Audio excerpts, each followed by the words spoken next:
You have produced many shows that we all recognise, and your content is so popular that it has been viewed over 8 billion times. Is that correct? Yes. I mean, I've worked with people like Donald Trump and King Charles and Beyoncé, and you've got to have a degree of confidence in yourself to be able to say, that wasn't quite right. Maz Farrelly is the award-winning TV and film producer behind some of the world's biggest shows. I say to people, hope is not a strategy. If I want something to happen in TV, I have to make it happen. If I want you to be surprised at Susan Boyle when she sings, I can't leave that to chance. I've got to make sure that by the time she starts to sing, you go, oh, she's amazing. She's a renowned keynote speaker and business development strategist, helping people like you to overcome failure, command attention, and create impact. How important is storytelling when it comes to developing your brand, even if it is just a one-person business? It's everything. It's everything. You have to tell a story that makes me feel something. If I feel nothing, you're in terrible trouble. Every story has these 3 elements. It's taken me 30 years to work this out. Hello and welcome to The Switch from St James's Place Financial Advisor Academy. I'm Gee Foottit. If you're ready for a better, more fulfilling career, this is your go-to resource to start that journey. And today I'm delighted to be joined by Maz. Welcome to the show. Thank you so much for inviting me. The world is not a small place, so I'm very, very delighted to be here. Thank you. We are very excited to have you. Now, you have worked on some huge shows. I'm going to mention just a couple, Big Brother and The X Factor, where failure is part of what makes the show interesting to the audience. What's one of those things that taught you about failure?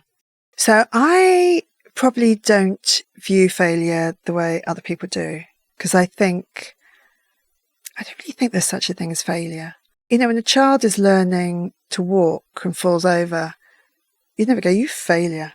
You know, it's not going to lie there. It's just going to get up and try again. So anything that goes wrong, it's supposed to. You're not supposed to succeed at everything.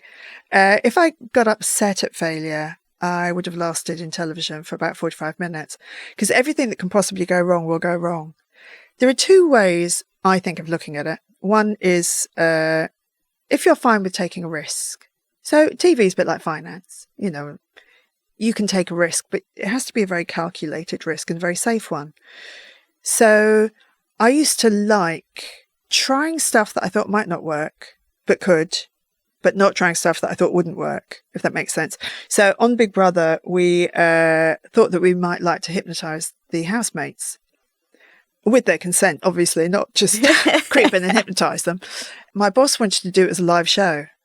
And I was saying, but we don't know that we're going to be able to hypnotise them. Not everyone can be hypnotised. So on the off chance that none of them go under and we're on a live show, what's our backup? We don't really have one. And failing at that is not great television. It's just dull. We did it as a pre-record during the day. Only 2 people were hypnotisable. It was, rubbish, and we only showed a tiny, tiny bit of it. So I'm glad we didn't do it as a live show. But we did in Australia when we were casting. This guy came in, and for me, he was so Aussie. I just thought, oh, you're amazing. He was like, I surf. Oh my God, you're the most Australian person I've ever met. And then we had about 1,000 people come through the doors. And about 20 minutes later, he came back in again. I said, what are you doing back here? 2 bites of the cherry. And he said, you met my twin. Twin? So when they left, the other exec and I said, this could be interesting. What about if we swapped them? We put one in the house, asked him to come to the diary room, and just swapped him. And then the other one walks in. Like, it's funny. And my boss said, we'll do it during the day, because if it doesn't work, we're in trouble. They said, no, if it doesn't work, it's great, because we'll be front page of every newspaper and we'll be on the news because we've goofed up. So that's a good risk to take. And audiences love when it goes wrong. They don't love when you haven't thought it through. And who's more fun to work with, Johnny Vaughan or Simon Cowell? I like Simon Cowell's quality control. One of the things that I really like that I heard Simon Cowell say on the podcast actually was, getting to number 1 is more fun than being number 1. And I absolutely agree. Because when you're number 1, you just think, well, obviously it's because I'm a genius. And you sort of take it for granted a little bit. It's way more fun to take over a show that isn't working and make it work than taking over a show that's really, really working and doing very little with it. He also says, the moment you think you've cracked it, your show will die, which I completely agree. I completely agree with that. I think the moment you think you've cracked anything is the moment you're in trouble, because you never have. You constantly have to reinvent everything. And TV's, I'm going to say, quite hard. We're not down a mine. We're not care workers. But you do have to reinvent your product every day. And a big reinvention every year. And very few people, if you make Heinz beans, you'd have to reinvent it every day. You'd have to reinvent it every year. You do have to keep it fresh. But we would have to reinvent every year and keep twisting and turning. But that's the fun of it, is that it's never finished and it's never right. And I think in life, the moment you think you have cracked something, you're in deep trouble. And would you say that's true in business as well? It's the striving that makes it so fulfilling? Yeah, I mean, you've got to have, you don't have to have anything, but I think it's really good if you treat it like a game, it's fun. If you treat it like life and death. There are people in TV who would, here's what I think in life, whatever is going to happen is going to happen. And the only thing you have any influence over is how you behave. Everything is going to happen. And we had really big events on Big Brother that were very challenging. Death threats and bomb scares and, all kinds of things. Sexual misconduct, big stuff. And you can choose whether you're going to cry all day or whether you're going to laugh your way through it. And when people would come into my office and they'd say something terrible has happened, I would start laughing. And I go, oh no. Like, front page of the papers or page 6, like what we're talking here. And sometimes they go, oh no, I think it'd be, just a little, I go, that's fine. Yeah. If it was front page, I'd say, okay, sit down. Who else do we need in the meeting? All you can affect in your life is how you deal with things. And you do have a choice. If you're not, in the depths of, having severe anxiety or mental health issues, I think you do have a choice. And you can laugh your way through it or cry your way through it. I chose early on to laugh my way through it because I thought otherwise, I'm not going to enjoy this. When things go wrong, if you can, laugh your way through it and be kind to yourself. Not everything is going to work and not everything should. Failure is part of your job. Such a great lens to have on life. Thank you. And what do you think is the biggest limited belief or myth about changing careers that might hold people back? I think very sensible fears. I say to people, if you can, from the moment you start work, open a bank account that is the FU bank account, which is exactly what you think it is. And it means that you can walk away from bad relationships and bad, what you consider to be bad relationships, what you consider to be bad jobs, and you have some sort of security. So I'd say if you can, squirrel away 3 months, 6 months money that you can live on, you can exist. Don't touch it. Keep it forever. And when you have that, you have security. Think if it won't work, if this doesn't work, I'm okay. When I changed career from TV to what I do now, which is keynote speaking and emceeing and business development, I didn't know if I was any good at it. I thought I was okay. I'm very pragmatic. I'm not going to do it if I'm not good at it, and I'm not emotionally attached to it. I thought that I was pretty okay because the feedback was good. People were saying, oh my God, that was life-changing. Really? Or are you just saying it to me because you say that to everyone? And I didn't know the industry, so I didn't know if people said that to everyone all the time. Or, TV's brutal. People don't say that. But I didn't know. So I spoke at a conference in Fiji and I'd maybe done 5 or 6 and the feedback was really good. But I thought, I'm going to test the audience. Test your audience. I thought that I was quite good, but I didn't know. If you think you're quite good, but you're not sure, don't ask someone that loves you because they'll say you're great. It's not good for you. I always would have someone on my team called the Dr. No, someone who completely disagreed with me. I really liked working with Mel B. Mel would, be a 14-year-old singing and they'd be awful. And she was honest. And she'd say, you're not a great singer. And they'd start to cry and she'd say, no, I'm telling you this because it's possibly something you're brilliant at. My Phoenix can't sing. She's a brilliant dancer. She can't sing. There'll be something you're brilliant at. Go and find it. It's not singing. That's all right.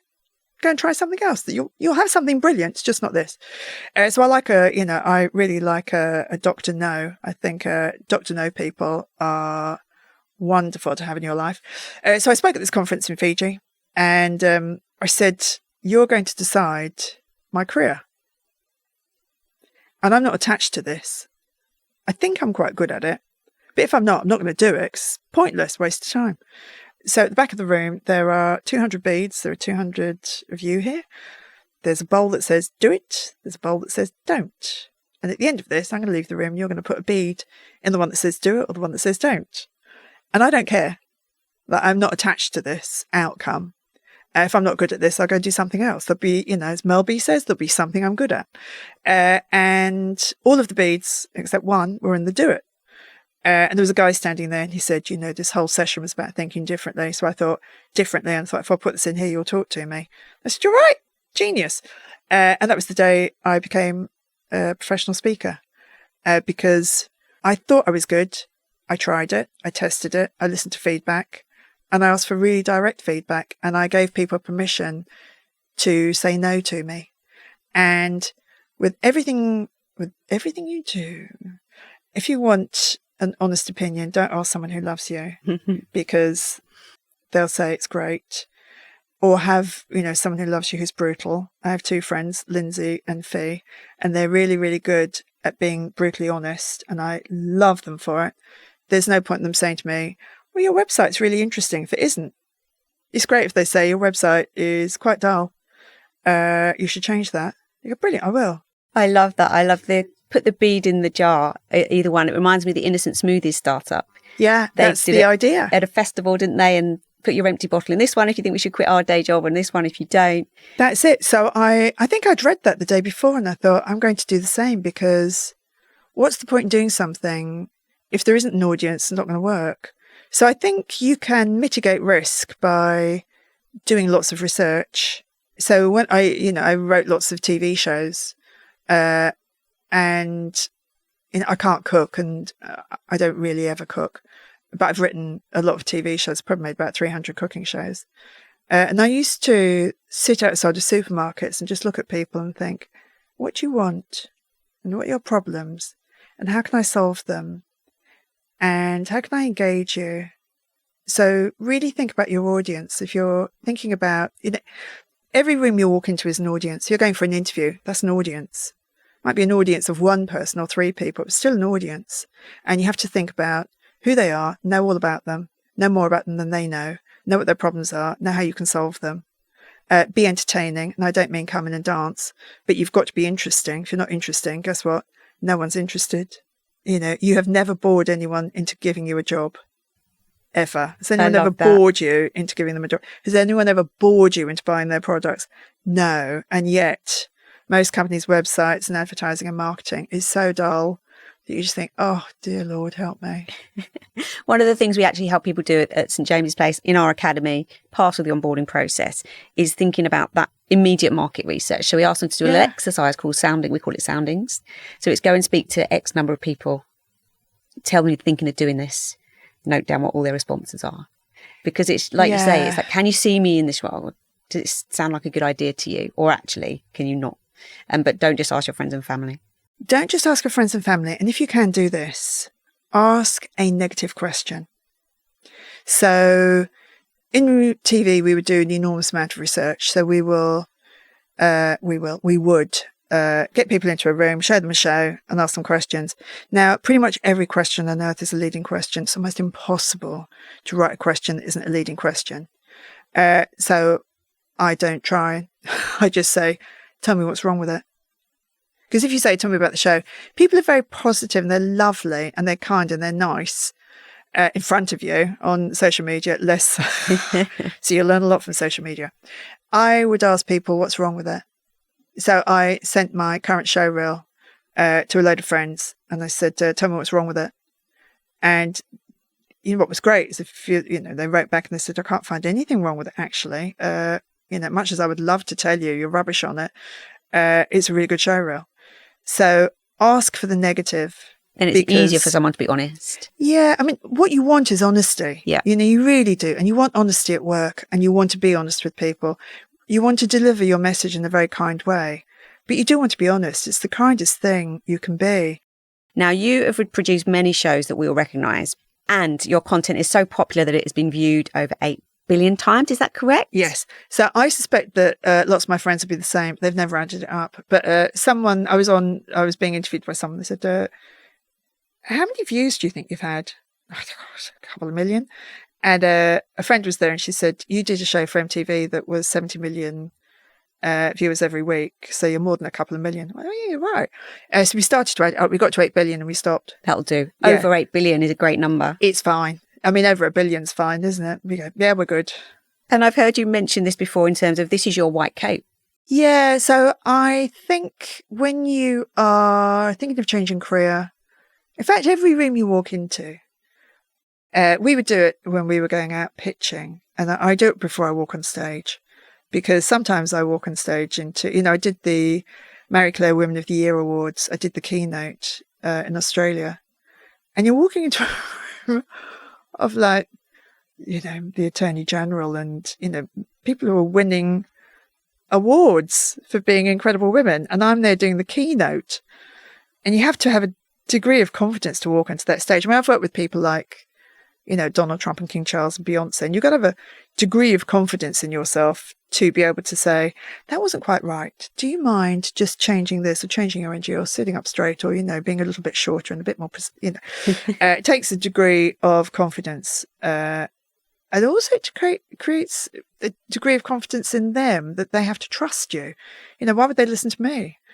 Every room you walk into, remember why you're the specialist and why you're the expert. And everyone will have an area of expertise. Don't be general about it. So look at your LinkedIn. I'm very clear. 8 billion views. I once broke X deliberately because I wanted them to sponsor an event. I name the people I've worked with. I name the shows I've worked on. I try and make it a little bit funny so I don't sound like I'm saying, oh my goodness, I am so marvellous. But you do have to tell people that you're an expert, because if you are brilliant at something and you can help people be better at their business and be more profitable and employ more people, why would you not do that? I can't trust you unless you tell me that I can. When you're general, it's white noise and it goes over my head. But if you say, I've worked for some of the biggest companies in the world, name them. I name companies. I say, people like Meta and Spotify and TikTok and, they call me in when they need help with their messaging or their creativity or their storytelling or their customer experience. They'll ask me to come in. Why would they ask me to come in for customer experience? You go, well, I built audiences, very, very loyal customers. And at the beginning of a show, I might have 2 million people watching. By the end of it, I might have 10. I build audiences and customer loyalty. So I'm very clear about what my white coat is. I'm not going to cook for you. I'm a terrible girlfriend. I can barely add up. But there are things I'm really good at. And I share that because I can make you more successful.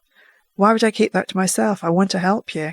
So when you walk into the room, you walk into an interview, you want venture capital, you're pitching, make sure you explain why they should trust you.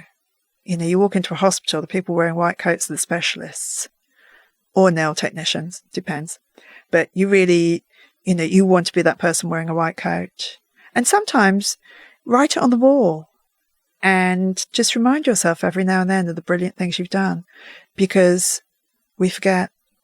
Now, you've pivoted from this huge career in TV and becoming a highly respected keynote speaker and business development strategist. Now, when you changed careers, did you feel like you were leaving part of your identity behind? How did you cope with reinventing yourself? The thing that I left behind was the swishness of being the boss. So genuinely, I had someone chew my food for me. I mean, it was just a very privileged life. People would say, what was so-and-so like to work with? You go, well, everyone's nice to me because I make them famous and pay them millions. So everyone's nice to me. I was reasonably smart in that I would speak to my teams and I'd speak to the runners and say, are there departments that are nice to you or unkind to you in any way?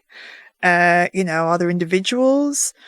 So I try and discover the lay of the land from outside of my little ivory tower, I was very careful not to feel like it was a right. And I was very careful not to feel like I was the most important person in the room, because I wasn't. I was just a person in the room. And actually, you could take me away and the show would keep running, but you couldn't take the runs away. So I was very clear about that. But I think it's exciting. I don't think we have a word. I don't think we have a word for the feeling of extraordinary excitement. So people would say, I'm dreading doing whatever it is, singing, I'm terrified. And you say, you're not, because otherwise you wouldn't be here. Like, I'm terrified of potholing and jumping out of a plane, so I won't do it. I am extraordinarily excited about the work that I do and walking onto that stage, but I don't think there's a word for it. And I think if you can, set yourself goals, make it a competition with yourself. And when you make it a competition, you gamify it, it becomes more fun. And you have something to aim for. So in every room in television, I would have on the wall, we are number one. Everyone was very clear what the goal was. Not number 4, number 1. If you want to be number 4, don't join this show, because we work harder and we'll think harder. When you leave, you will learn more and you will be incredibly poachable. I hope you come back. I hope someone poaches you and gives you a better job and more money. But I would love you to come back. And people would, which was great. But I think constantly think about the future. Constantly think about what you've done in the past that leads you to where you are. Think about the risk.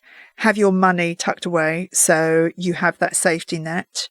Ask everyone around you what you're doing wrong and how you can make it better. Test the market. Pivot constantly. You have never gotten it right. Have a great mission statement. Know what your business stands for. Know what your goals are. Make sure all of the team is on board. And when you do all of these things, you're going in the right direction. But it is an endless treadmill. You're never jumping off it. But it's exciting. It is exciting. And you're a great example of a huge career pivot, maybe a little bit later in life. And I think some people might feel nervous the older they get. So what would you say to anyone in a similar position, perhaps feeling really nervous about it? I suspect you're not nervous, that you're extraordinarily excited, but you don't know what the word is. Do it, but really consider everything that I've said. Like, really don't set yourself up. If you don't have any money and you have a regular wage coming in and you have to pay a mortgage and, you have financial responsibilities, give yourself a 2-year plan and go, I'm going to squirrel this money away. I have enough money to pay for everything for 6 months. So if it goes wrong, I can go and get another job, which is, I could have gone back to telly. I wasn't useless at it. So I gave myself, so mine wasn't a great start because I'd wound down all of my TV work and my film work to a particular day, which I think was March the 20th or something. And I had speaking gigs booked for the next year. I'd wound all this down and wound that up. So I was on the curve of down and up into this. And the next day we went to lockdown. So every job that I had booked in cancelled. And of course, I can't charge them because it's COVID. Yeah. So the first year of COVID, I earned $7,000, so £3,500 the first year of COVID. And my friends were calling me and going, how's it going? I said, well, I've got a lot of free time. That's great. Because I've got no work. Luckily, I had squirreled away a little bit of money. So I wasn't on the breadline. And I did lots of stuff online. So I knew that I couldn't be at big conferences. So I thought, what I'm going to do is build my reputation, speak in front of as many people as I can, build my business, get people to think I'm good and tell other people. So I knew I wanted to grow my business organically. That wasn't going to spend $1 on advertising or marketing. I never have. I want it to be word of mouth so that if I walk into the room, you know what you're getting and it's good. It's a good product. So that was the way I wanted to build it. I would say when you take a risk, it has to be a very considered one. And I don't really think of it as a risk, although it is. But know that there's a market, know there's an audience. There's no point in making a TV show if no one's going to watch it. It's about you and not about your audience. It has to be about the audience all the time, which is why I asked them, do you think I should do this? I did the market research. with 200 people who didn't like me. And I gave them permission to say, don't do it. And that's whether you're running the biggest company in the world or you're about to change, and run your own business or change career. And I think the world needs people to make them richer. I say, if financial advisors are doing their jobs properly, my life and my finances should be richer. And I think, giving people the ability to have more money is a wonderful thing because they can employ more people, they spend more time doing the stuff they love, they're a nicer person, spend more time with their family, whatever it is you want to do. More to give back. Yeah, if you have money, you can give it away. Yeah, absolutely. If you have power, you can change things. So, when you become enormously wealthy, use the force for good. Squirrel away the money you need and then do good stuff for the rest of it and employ as many people as you can and be kind to them. Absolutely. Now, let's discuss failure a bit more because that was something that came up earlier on. Obviously, it comes past the territory when you are starting over. We expect some bumps in the road, perhaps. But have you ever had a failure in your career that at the time felt catastrophic, but actually now when you look back, it's a bit of a gift? All of them. I say to people when they're starting any job, have a little book. I like books. And write down all the good practice you see and all the bad practice. And be really simple there. I'll do this and I won't do this. I would say to everybody, take some time over the weekend or whenever. Write down your code of conduct. Write down your ethics. Doesn't matter if you're at the beginning of your career or halfway through or towards the end or wherever you are. But you have to know who you are. And you have to write down, well, you don't have to, do what you like. But I did. I wrote down, I will do this. I won't do this. I won't do this. I won't get people drunk on shows. I won't, take a bonus that means my team are in danger or, I'm not spending money to look after people. I won't lie. All the things that I wouldn't do. And through my career, when people ask me to do things, I would say, look, when I was 20, I wrote down my code of conduct and this doesn't fit. Very happily fire me, get someone else in. There are people who will do this. I promise you there definitely are. The show is number one. I wouldn't do that. But, happily, I'll go. No one has ever said, please go. And I think it's a very safe thing to do. It's a very smart thing to do. So I would say I've learned from every failure. I mean, I don't really think of failure as failure. Look, we had a thing on Big Brother in Australia, and the guy came out and he'd hidden a sign inside his T-shirt. So good for him because we search all the clothes. And a piece of masking tape, gaffer tape. He put it over his mouth and he held up this sign that said, "Free the refugees." This is in 2003. If you give it a Google, you'll find a guy called Merlin. I love him. And he sat there and he didn't take the tape off, just sat there with the host, not speaking, just holding the sign. And the host is looking into the camera like, what am I going to do? I'm like, well, we have a protocol for most things, not this. I said, go to the house, tell them what's happened, speak to them about it. So she did.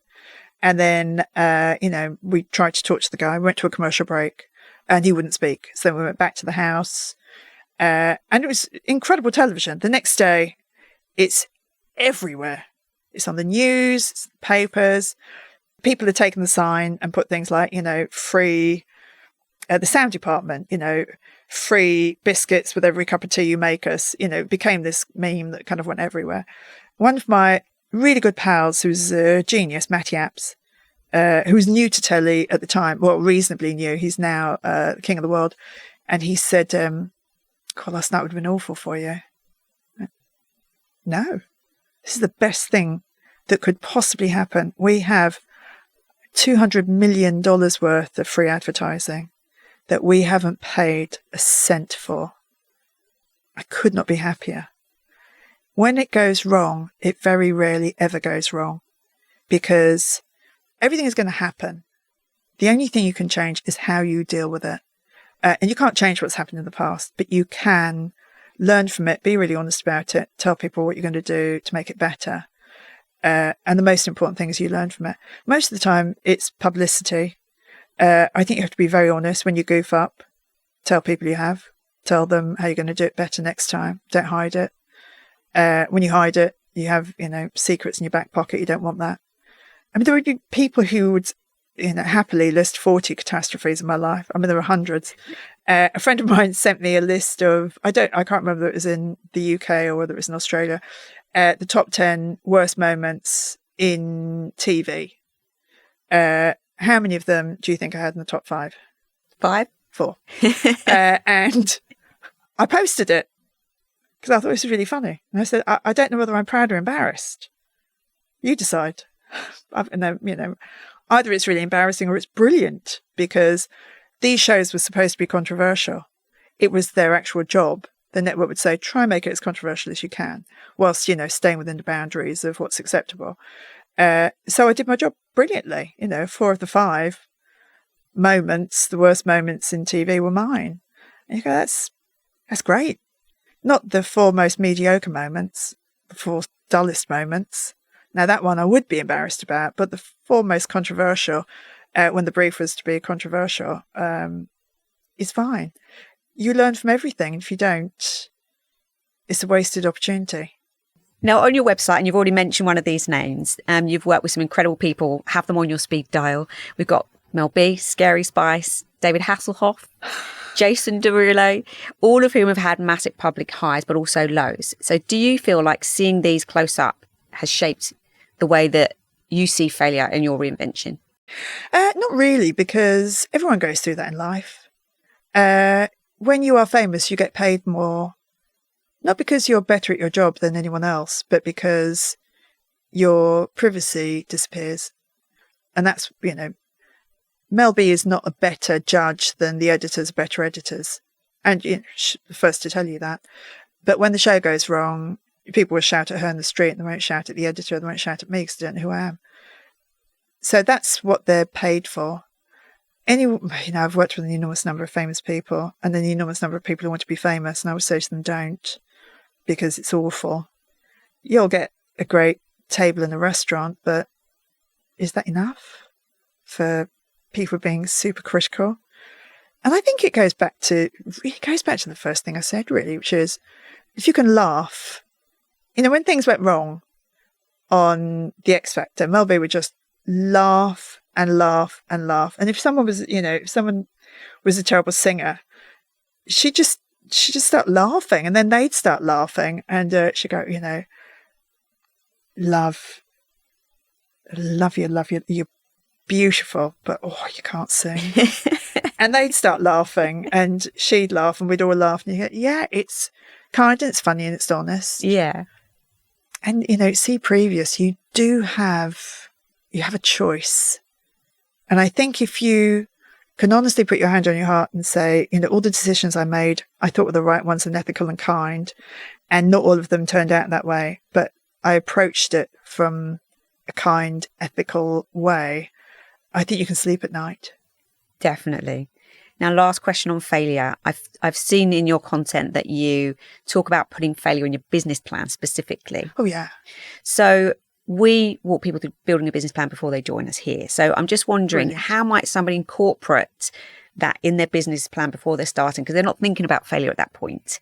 So what would you recommend? Think about everything that can go wrong. So my job in television, so there were 2 things. One was to have the big creative overview of the show. So if it didn't work, it was my responsibility. What we would do constantly is hope for the best, plan for the worst. So I hope it doesn't rain. But what's the wet weather plan? So we would always have a wet weather plan, even in blazing sunshine in Australia, or in LA. And I have been in extreme weather conditions where we turn up, with swimsuits thinking when we finish the show, we'll go for a swim. And, a hurricane comes through and you're like, well, didn't see that coming. So we always say, hope for the best, plan for the worst. What can go wrong? So what if you don't turn up today and you are my guest on the show? I have a standby. What if the power fails? We have generators. What if? So we do a lot of what if. And we do a risk assessment for everything we do. Every shoot you go on, what are the risks? And you have to fill out this form. And it's great because it points out all the things that go wrong, traffic, blah, blah, blah, blah, blah. And you go through it all and you tick them all off. Think about everything that can go wrong and have a contingency. So when I speak, if the clicker doesn't work, I know that the laptop works. I've already been through it and rehearsed it. And people will say to me, oh, we already went through your slides and everything works. I'd say, look, I'm an ex-TV producer. I see it or it hasn't existed. I need to hold the clicker and I need to know which direction I'm pointing it in. And I need to know that the levels of the video, the audio work, and that when all the lights are on, can you actually see that video? Because now the lights are off. I would always go for the worst case scenario. So you sit in an edit suite and the tech here is very good. In edit suites, there'll be, $60,000 speakers. Now, I don't know about you, but I watch most content on a laptop, telly on a good day. I don't have $60,000 speakers. I have my laptop. So I would say, turn off all of the speakers and let's hear it coming out the telly. And you couldn't hear it. Like, okay, so unless we're inviting everyone in the UK into the edit suite to watch the show, should we think about them watching it? So you plan for everything. You got to. Very few people have $60,000 speakers set up professionally in their homes. Switch them off, play it through the telly, and you put, the sounds, the music's too high and the voice is too low, flip it, So I would always plan for the worst. And it does make you negative. I did notice that. I thought my job is to pick holes in things and I didn't really like that part of it. But the good thing is, by the time it goes to air, or by the time I walk on stage, I know that it's going to work. I arrive at every event I speak at the beginning of the day. I watch everyone else speaking. I look at the audience and think, when did you lose their attention? Would it have been good if you did this at that point? I'll change that. I speak to people and say, why'd you come along today? Why'd you buy a ticket? What do you want out of this? And I'll speak to maybe 20 people. And by the time I get up to speak, I know what the problems are and how I can help them. So I don't leave it to chance. I say to people, hope is not a strategy. Hope is just not a strategy. If I want something to happen in TV, I have to make it happen. It's not, if I want you to watch something, you have to. If I want you to be surprised at Susan Boyle when she sings, I can't leave that to chance. I've got to make sure that by the time she starts to sing, you go, oh, she's amazing. Now, we could introduce Susan Boyle and say, here's Susan Boyle. She's an incredible singer. She comes from Scotland. She's won 20 talent shows. And then she'll sing and you go, oh, she's okay. Or we can tell a different story. And, you meet this woman who's mildly eccentric and, a bit quirky and, wonderfully refreshing and different. And you think, oh, you're not going to be able to sing. No. And then she starts to sing and you're like, oh my goodness. It's like, a sip of water when you're so thirsty. We have to make sure you're thirsty. We can't leave that to chance. So it could be that on the the day in the studio or the audition, we put 5 singers before her that are her age, that look like her, that are really awful.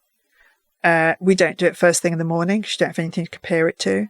We'll do it maybe halfway through the afternoon when you're tired and you don't want to be there. You want to go home and, you're dying for a bit of chocolate and a cup of tea. And then she starts to sing. You're like, oh! So do the same. Produce. If you want to have an incredible interview, produce it. Think of all the questions they're going to ask you and have answers ready and have 10 great stories ready to go. So whatever they ask you, you can dish out a really great story. Have some questions for them. Ask them questions that are challenging and interesting. Not, how's your day? But really interesting ones. On Big Brother, I wanted an intruder to go into the house halfway through to shake things up. So intruders are hand grenades. You throw a hand grenade into the house and it all topsy-turvy. But only certain people can do it. Really interesting people who are confident and emotionally robust and are going to enjoy it, going to go in and play with them a bit. And there was one guy, and he told me all these stories, and I thought, and I said to him, because I'm honest, I feel like you're playing me, which I like, because you should, because you want to be on the show. You should play me. I feel like you're telling me stories that probably aren't true. I don't actually mind that, because you should play me. But I just don't know what you do in the house. I don't know. So I don't know how, I'm not sure. And he said, well, you've been asking all the questions. Why don't I ask you a question? And I said, okay, make it matter. And I'd done that with a few people. And I said, don't ask me how my day's going. Ask me something that gets to the core of me, that shows me you're an interesting person, you're a thinker. And people would say, do you like your job? You go, how disappointing. And this guy, I'm not going to name him because we did put him in the house. Instantly, he said, okay, so if someone hurt someone in your family, really hurt them, and you could kill them and get away with it, would you do it? You're in. You're on the show.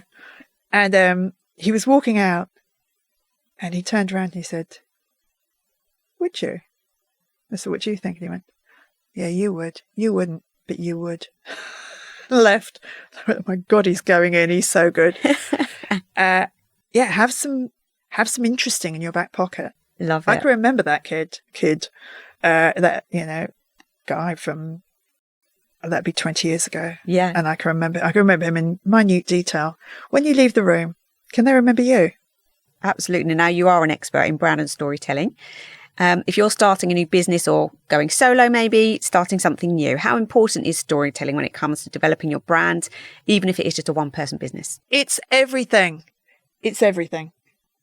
But I cannot say that to you enough. It is everything. If no one can remember you, no one can remember you. They have to remember you. They have to remember you. You have to tell a story that makes me feel something. If I feel nothing, you're in terrible trouble.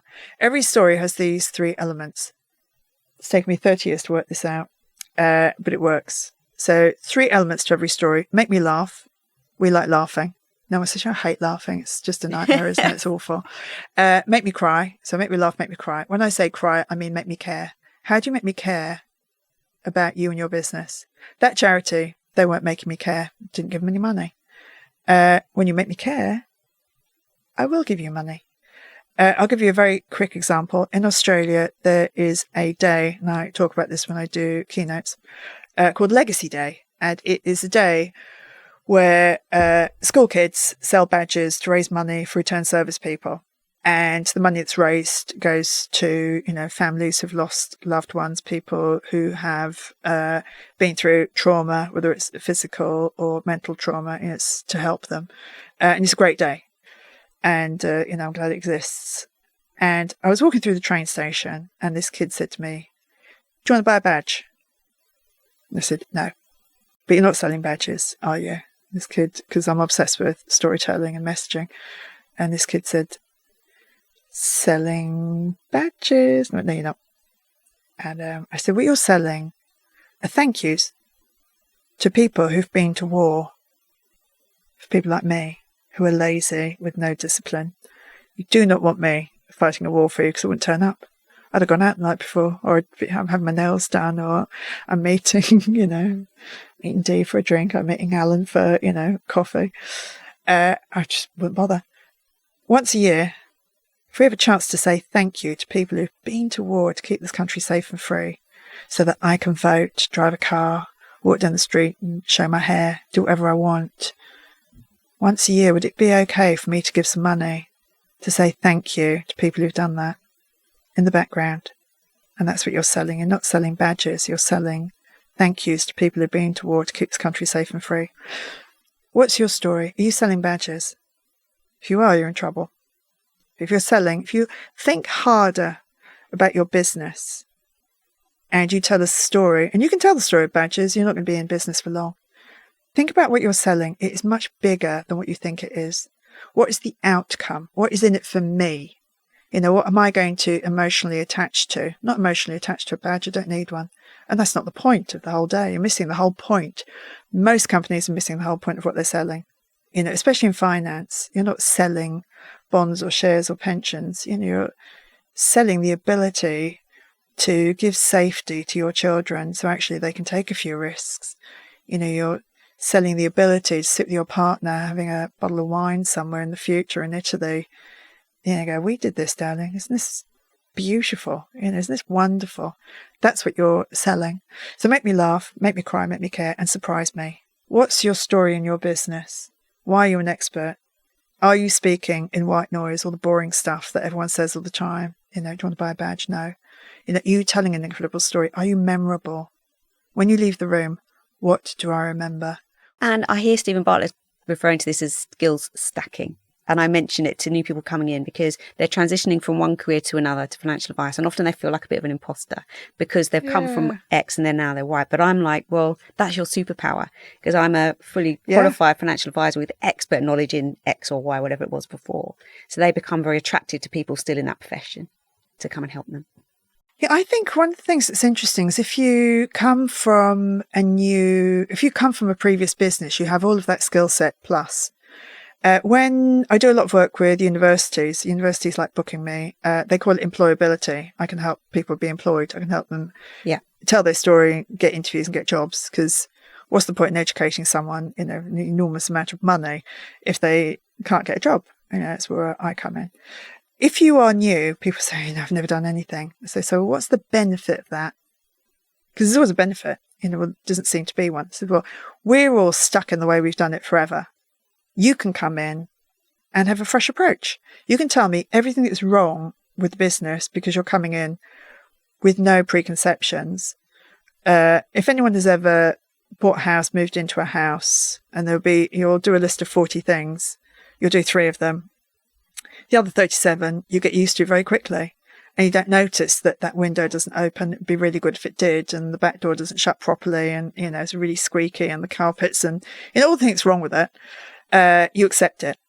Now, what's brilliant is the next person that moves in will notice the 40 things. And you can change those 40 things. If you are new to business, you can see the 40 things that are wrong with it. And you can adapt and you can change. And that's brilliant because I can't. I'm blind to the business. I can't see it anymore. And also, you'll have a fresh approach on things. When I do keynotes, I talk about creativity and how problems are your best friends. So I will ask everyone in the room very quickly, when did we put the first person in space? What year was it? I don't know. 1963. When did we put wheels on suitcases? No idea. 10 years later. That's we brilliant. put someone in space before we put wheels on suitcases. Like, really? The astronauts, my case is heavy. Yeah, it is, isn't it? I love goes that. nowhere. Yeah, in your life, all of your problems are an opportunity for greatness and for business. And coming from a new world is wonderful. And I tried very hard. I thought when I started speaking that no one would take me seriously because I'd been a TV producer. And the day before lockdown, I went to the Professional Speakers of Australia conference, and everybody there introduced me by saying, this is Maz, the producer. And I was saying, I produce, but now I speak I do business development. I was trying really hard not to be a producer. By the end of the day, I thought, what am I fighting? This is the thing everyone likes. See previous, I take it for granted because I did it for so long. I don't think it's exciting or new or particularly great, but everyone else did. What is your white coat? What is your point of difference? Yeah. And that was my point of difference. And to the best of my knowledge, I'm the only speaker I know of who's come from my background. And that means I have a unique selling point. What's yours in your business? And it probably is what you did before and how that can be adapted. Absolutely. So you have to think about your audience constantly and think, what's in it for them? What can I give them that no one else can? And will they pay me for it? And that is the basis of all business. What do you know that they don't know that they'll give you money for? And when you've cracked that, and it's the first question to ask, why do you need to exist? When I do work with big companies, I say, okay, the first question we'll start with it. We're going to come back to it later. Why do you need to exist? And they're like that. I go, well, if you don't know why, you might not need to. Yeah. Have a clear why. That's problematic, isn't it? Yeah. And eventually, I'll say to them, what would happen if you didn't exist? And they can list that. And I say, then that's why you do need to. That's what your actual business is. Yeah. That's your business. And then you have to tell the story in an emotional way that grabs people's attention and is memorable. Because if it isn't, I can't remember you.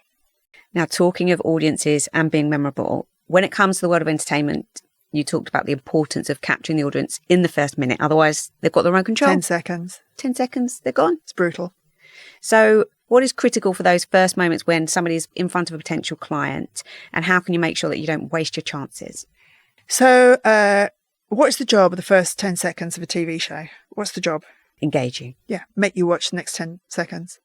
I'm very clear. I'm very pragmatic. I think very simply. I think, what is the job of the first 10 seconds? Make you watch the next 10 seconds. What's the job of the next 10 seconds? Make you watch the next 10. What's the job of part 1? Make you watch part 2. What's the job of show 1?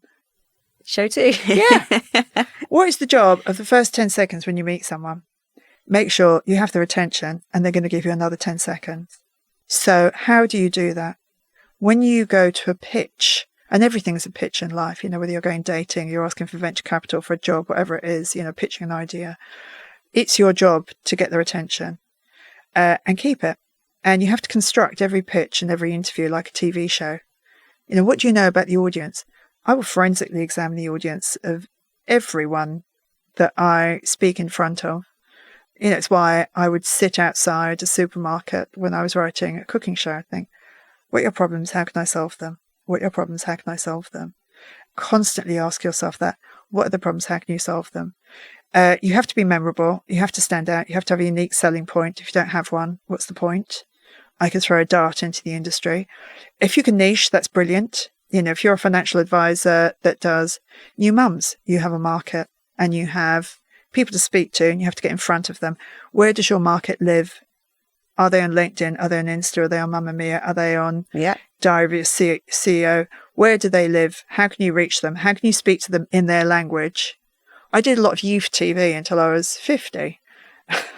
What am I doing?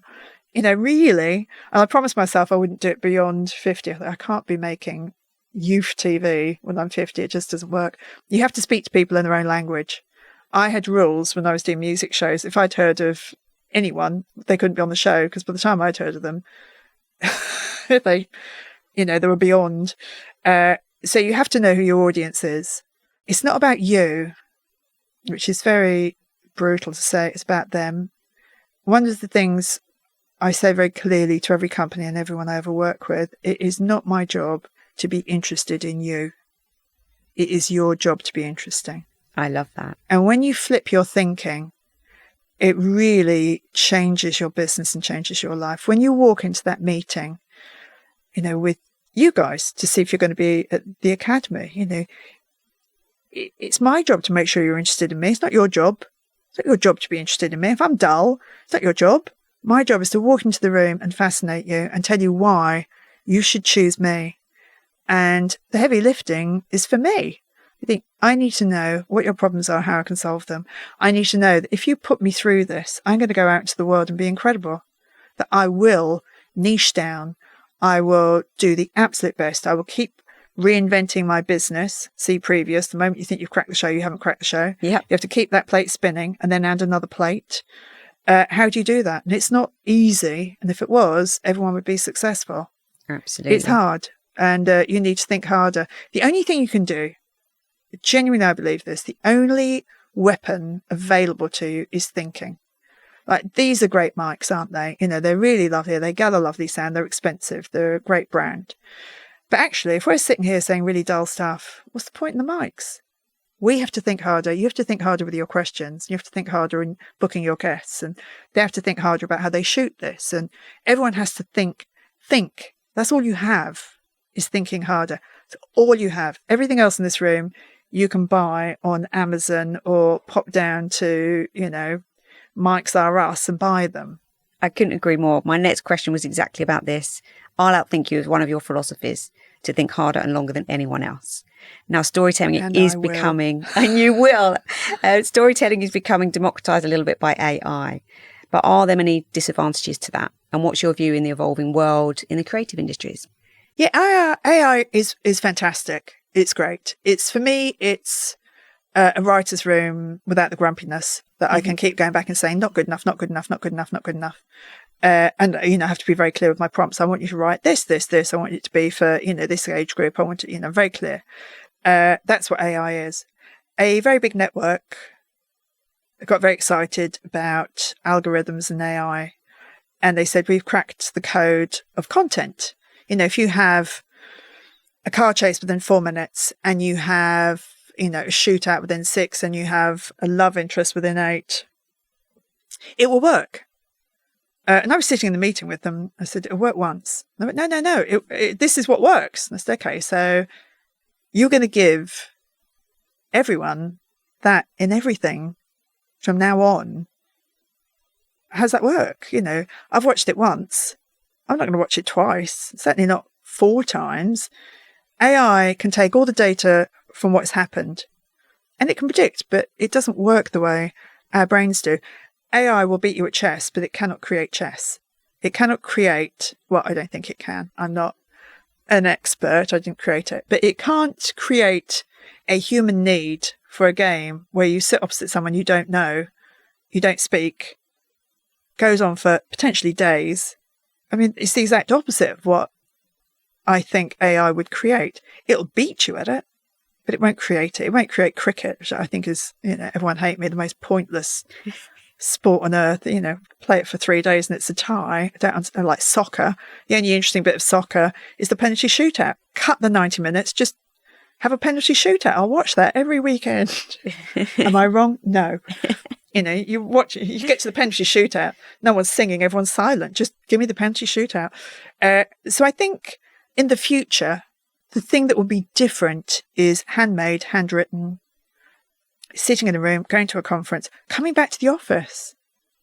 I think we're going to want to come back to the office. We've done that solitary time and it's not as much fun. On these big shows that I ran, we didn't have big budgets. We weren't paying people incredibly well. The conditions weren't great. You didn't get holiday pay or sick pay. We were just, really, you didn't do it for the money. You did it because it was a real laugh. It was creative. It was fun. It was challenging. You loved the people you worked with. We laughed our heads off every day. I mean, what a joy. If you can do that at work, people will want to come back to the office. And I think with lots of companies, hope is a strategy. We want people to come back to the office. And I say, what are you doing to get them back? They go, what do you mean? I say, well, what are you doing to get them back? Because you're kind of hoping they'll come back without thinking about why they would do it. So talk to them, what they're going to miss out on, some free time, being able to do the laundry. Do you have, one day we do laundry day? What can you do? Can you all bring your dogs in? Do you have a crash? What do you do that is different, makes me want to come back to the office? What can you offer me? If someone wants to have a meeting, very difficult for financial advisors. You've got to encourage people to want to do business with you. And actually, the thing that's very difficult about your business is I don't know whether you're any good or not for 20 years. Really. If I make biscuits, you can taste the biscuit and go, it's a nice biscuit. But if you're selling me a pension or something, I don't know if it's going to work. And by then, it's too late. It's very, very difficult. So getting the meeting is really hard. And then being able to explain why you're an expert, being risk adverse, being really clear about what you can do, under promise, over deliver. That was our absolute rule in television. We would under promise and over deliver. We think this will reach, 2 million people. If we get 9, we'll be very happy with that. But we think we can definitely hit 2. So we'd always, under promise, over deliver. But really keep this in mind. Hope is not a strategy. It's not a strategy. You've got to have a strategy. You've got to have a really clear one. You've got to know what it is that you want. Make sure there's a market for it. Know there's a reason you need to exist. And reinvent yourself constantly. And you reinvent yourself for every room you walk into. It's a different story. If it's a group of, love that, young people or older people or, women or guys or, whoever you are in the world, there is a way of talking to you that is different to the one you had just walked from. Yeah. You don't give steak to babies and you don't give rusks to, a stag party. It doesn't work. You've got to know your audience. You've got to be appropriate to, for them and to them. Love that. So simply put, but that's genius. So final question, we ask this to every person that comes on the show. What's the one piece of advice that you've been given throughout life or throughout work that's really stuck with you that you would like to share? I think it might be, and it wasn't advice, it was a conversation. It was a conversation with Mel B on the X Factor, and television is this, hurry up and wait, hurry up, and then you wait around forever. It's just the way it is. And we were sitting in a huge arena, big conference centre, and we were sitting down the front and we were waiting around for, I don't know, to film something, I think. And we were about an hour away from the audience being loaded in. 2,000 people in this big arena. And I don't even know what we were chatting about. Maybe I said, I hope someone turns up. Because you never know. 5,000 people might turn up, 5. You don't know. And I said to her, I've always been thinking this. What gives you the confidence to sit down there in that seat and disagree with 2,000 people? Because that takes a degree of confidence. Because they start booing you and you turn around and you say, because she's funny, Mel, she's really funny. She's her favourite thing she used to say a lot, which just made me laugh every time, was, when you've sold 70 million albums, come back, have an opinion. And it used to make me absolutely, and they would be screaming laughing, because that's what they want from her. Mel B is so on brand. She's brilliant. She's extraordinary. She's super smart. And she thought about it and she kind of went, God, wow, I'm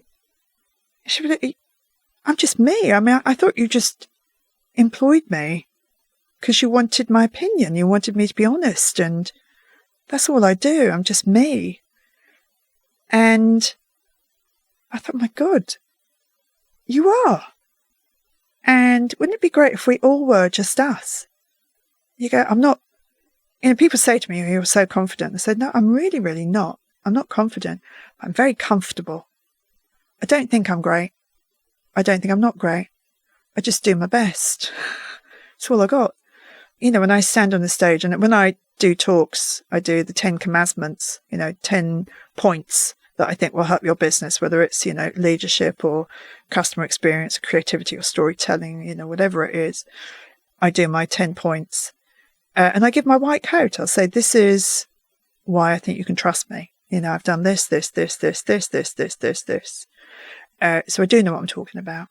And here we go. And I get into it. And that's all I've got. Be you. You're the best version of you there is. And when you try to be me, you're going to be a poor version of me. When you try to be you, you're going to be a poor version of you. And you're a poor version of someone else. And what's brilliant is, if you have a different opinion, say it. If you have the same opinion as everyone else, that's fine. But having a different opinion is so valuable. It's everything. And that is the best advice I can give, along with be kind and laugh a lot. Thank you very much. It's been an absolute pleasure having you here today, and I know that you'll have helped our audience with their thinking. So. Absolutely. I really hope so. I think what you're doing is wonderful, because you don't have to do this, and you're doing it, and it's an extraordinarily kind thing to do. And helping anyone move forward in life just fills your soul. Thank you. If you enjoyed this episode of The Switch, make sure to follow, rate and share it with somebody who's ready for a career change. And if you're on your own journey, hit subscribe. We've got plenty more inspiration and insight coming your way. I'm Gee Foottit, and you've been listening to The Switch from St James's Place Financial Advisor Academy.